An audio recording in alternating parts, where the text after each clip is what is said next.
नमस्कार मंडळी. आज आम्ही महाराजबाग इथे गेलो होतो. हे नागपूरचं प्राणी संग्रहालय आहे.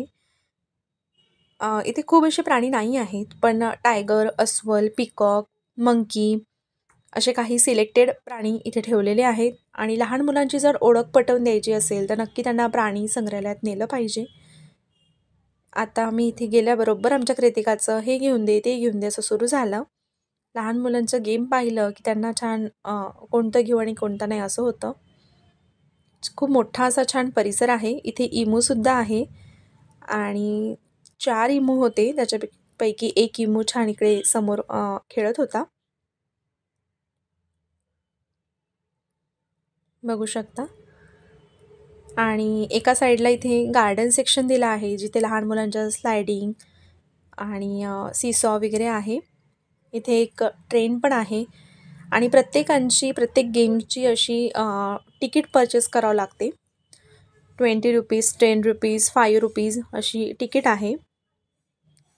आणि ॲनिमल सेक्शन एका साईडला आहे आणि मग दुसऱ्या सेक्शननी गार्डन आणि जे खेळण्याचे लहान मुलांचे हे असतं ॲक्टिव्हिटीज ते सेक्शन आहे.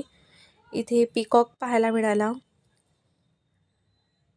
आणि इथे मंकी होते आणि हे 2-3 जे सेक्शन होते ते बंद होते आणि एका ह्याच्यात अस्वल होतं. आणि इकडे हे जो मोठा परिसर दिसतोय इथे टायगर होता. आधी जेव्हा आम्ही लहानपणी यायचो तेव्हा छोट्या अशा कटघरामध्ये टायगर होते, पण आता छान टायगरला सुद्धा मोठं परिसर दिला आहे. इथे 2 टायगर होते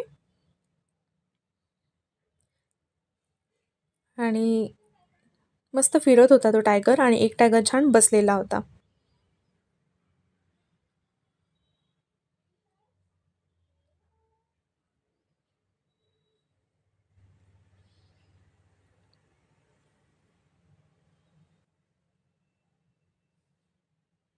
लहान मुलांना गार्डनमध्ये आपण नेतो, तसं प्राणी संग्रहालयात पण नेलं पाहिजे.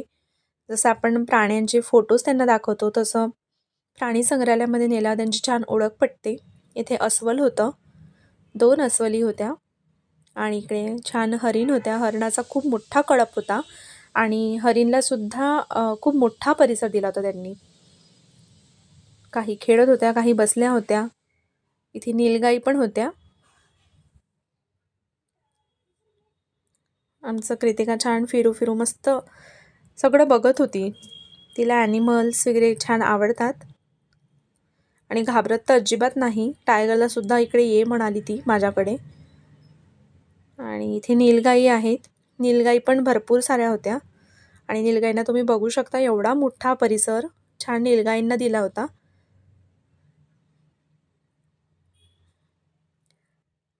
आणि हे असं महाराज बागेचे हे रस्ते आहेत आणि त्याच्यानंतर इथे फिश एक्वेरियम होतं. काही सिलेक्टेड फिश ठेवल्या होत्या. त्याच्यामधून एक फिश खूपच सुंदर होती. बघू शकता ही वाली आणि हिचं काही नाव पण वेगळंच होतं. त्यानंतर आम्ही गार्डन सेक्शनकडे गेलो. मग कृतिकाचं मस्त खेळणं सुरू झालं इथे. इथे सुद्धा ₹5ची तिकीट होती प्रत्येकांची. मोठेसुद्धा अंदर एंटर करू शकत होते.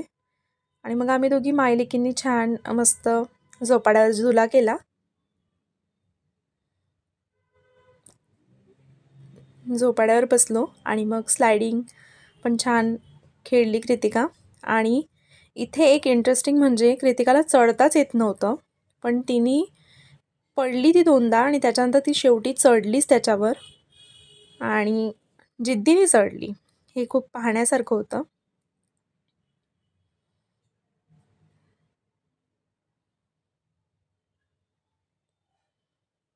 पहिल्यांदा तिला नाही जमलं आणि जेव्हा तिला टेक्निक समजली की आपल्याला त्याला पकडून आणि पाय ठेवून वरती चढायचं असतं, तर ती दुसऱ्या ह्याच्यात खूप व्यवस्थित वरती गेली. आणि जेव्हा आम्ही याच्यासोबत फॅमिलियर झालो त्याच्यानंतर आम्हाला इथून वापस यायचंच नव्हतं.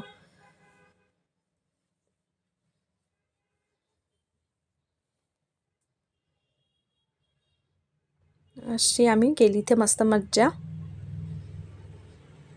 साधारण 30 ते 45 मिनिट लागतात पूर्ण महाराजबाग फिरायला.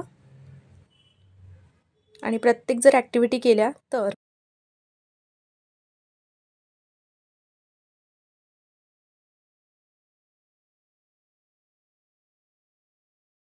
इथे एंट्री फीसुद्धा वेगळी आहे आणि प्रत्येक ॲक्टिव्हिटीचं जे तिकीट असतं ते सुद्धा वेगळं परचेस करावं लागतं. तुम्ही आता बघू शकता कृतिका किती छान वरती चढून गेली आणि असं तिने 4 ते 5 राऊंड तिथे छान खेळली आणि आता लास्टमध्ये तिला आम्ही छान गाडीमध्ये बसवलं. इथून सुद्धा आम्हाला यायचंच नव्हतं. खूप वेळ खेळू दे असं तिचं म्हणणं होतं.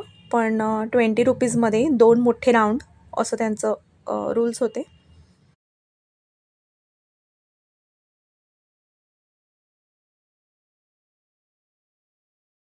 असं आम्ही महाराज बाग आज फिरलो. प्लीज माझ्या व्हिडिओला लाईक, शेअर, सबस्क्राईब नक्की करा. झाली आहे आता आमची गाडी पार्किंग. धन्यवाद.